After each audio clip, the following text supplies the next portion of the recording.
Hello ladies and gentlemen, this is Ben with We Are Change Virginia coming to you again. I sort of set up a makeshift studio here so I could put out these blog entries in the most professional possible way. First off, I want to talk about the stimulus bill. There's nothing in this stimulus bill to help everyone out in the country. And that's because if you do pay off people's debts, what you're going to have is a completely collapsed economy. This is a debt-based economy. I know you've heard it said before, but this is truer than ever. They have to keep the cards intact in this little house of cards that they've set up. Next, it's 2 years until there's the first dollar that's spent. So we could go into the deepest financial crisis anyone has ever seen, and there's no way out of it. The next, it will not stop layoffs. It will not stop layoffs. Like the private sector jobs will keep collapsing because there's not a dollar that goes to any of this stuff. It will not redirect rampant defense spending. It won't do it. It's not going to stop any new wars because clearly the Obama administration is invested in these wars. Next, it's only for government pet projects. That's been clearly demonstrated by the House and Senate Republicans. These guys aren't even that smart, and they're able to figure out that this isn't going to do anything for the economy. It's clearly just a means of dividing the nation a little bit deeper. Next, Obama hasn't restored the Bill of Rights. And restoring the Bill of Rights and making sure that you can accomplish the things you want to accomplish without heavy regulation on small business owners will help stimulate the economy. That is a major producer of revenue. Next, he's just increasing the Bush agenda. He hasn't stopped it.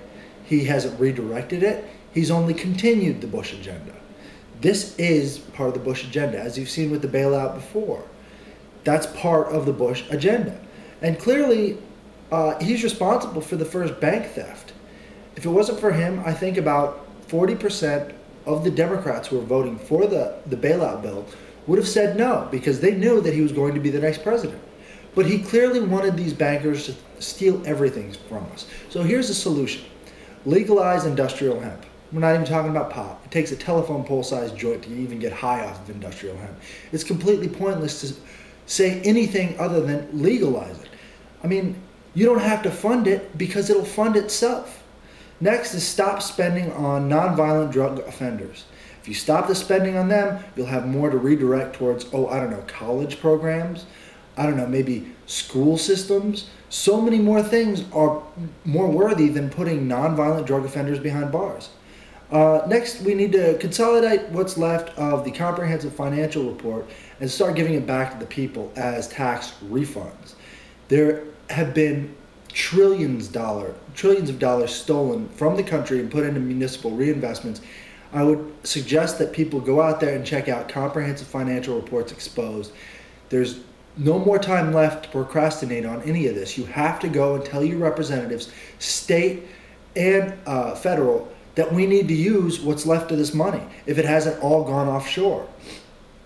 And next, we need to cancel the unlawful Federal Reserve debt. They've put us so deeply into debt, it's clear that it's completely unlawful because it's just zeros and ones on their screens that they feel like they can just type and give to whoever they feel like.